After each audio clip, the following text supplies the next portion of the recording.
Welcome, fellow horror hounds, and welcome to the latest episode of Talk and Stalk, your unholy home for horror.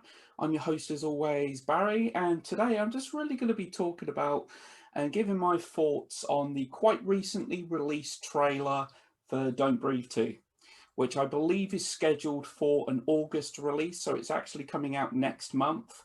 Now, I really liked 2016's Don't Breathe.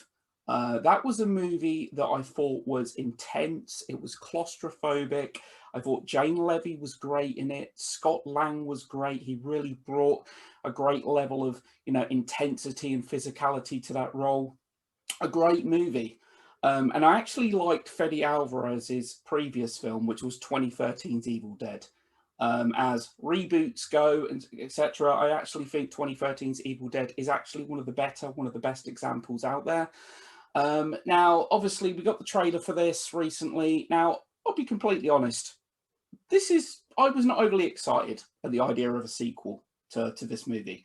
As I said, I thought Don't Breathe was a great horror movie, a film that certainly did a good job of standing on its own 2 feet. It wasn't long until a sequel was actually announced. We're very much in that age of sequels now and reboots, and so it didn't really come as a big shock. But at the same time, I just thought to myself, this wasn't a movie that was screaming out for a sequel. Certainly not in my opinion. So I've had no real anticipation for this. Now, having said that, I recently watched the trailer for the sequel. Very good trailer. Great trailer. I'm on board. I'm on board for this film.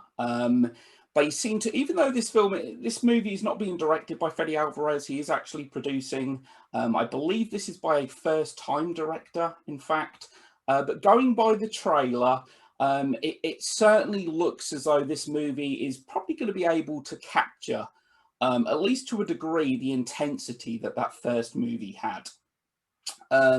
Now, a common criticism of mine is for many trailers, they just show way too much of the movie. And this trailer is no exception. It shows a fair bit, but I don't feel like this trailer is actually showing what I would call any kind of pivotal moments to the movie. So I don't feel like there was any kind of like big spoilers that we were actually shown in the trailer.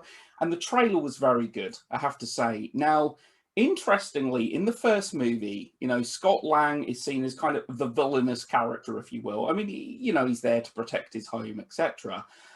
It kind of looks like we're certainly presented the fact that Scott Lang's character, the blind man, looks to be kind of an anti-hero almost in this movie, in that we're actually rooting for him. Now, obviously, he becomes a target again. There's a group of people presumably looking to rob him again. But it kind of looks like we're actually rooting for him. And from what I can understand in the trailer, he's taken in this young girl. I may be wrong here, but I believe that her family were actually killed, and he's taken her in maybe to to basically kind of recapture the family life that he was robbed of. So it's certainly, to me, in the trailer, it looks as though we're being presented with the blind man in almost this kind of anti-hero kind of role.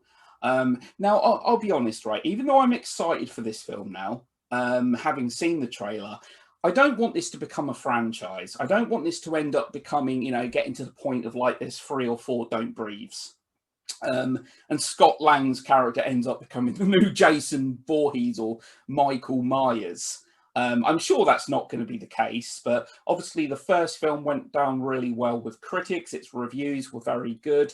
It actually did very well box office wise. So as I said, a sequel, I suppose in a way, was almost inevitable. Certainly due to the age that we're in. There were some moments in the trailer that I really like. There's one segment that really kind of stands out to me. It's where he switches the lights off. The invaders are going in the house, and he says, I believe he says something along the lines of, you can see what I see now, or yes, something along them lines, which is basically kind of welcome to my world now. A world of complete and utter darkness. And there's a moment in the trailer where one of the guys says, "You shouldn't be scared of me." He's talking to the girl. "You should be scared of him." I can't actually remember what he says word for word now. And We know what you've done. Do you want me to tell her, or are you going to tell her, or should I tell her? I'm just wondering as to what that's now. As I said, Don't Breathe, I thought was a great movie. There was only really one scene in the movie that I really wasn't that keen on, and that was the moment involving. I won't go into it, but there was one scene in the movie that to me kind of felt like it was there for shock value. But overall, great film.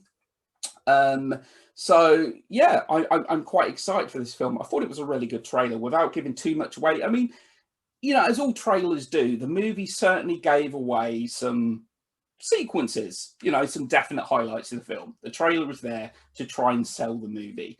There's another moment towards the end, kind of a standout moment in the trailer where he's presumably playing dead. He's in the water, and the guys are slowly walking into the water, and it causes a ripple.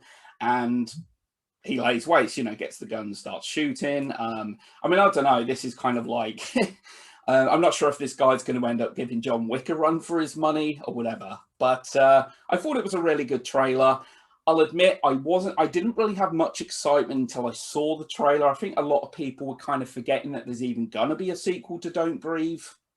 But now just a month or so before release, it's starting to get a little bit of buzz. I mean, obviously it's not Halloween. Halloween Kills is certainly one of the most anticipated films this year, which is needless to say, getting a lot of buzz, a lot of marketing and whatever.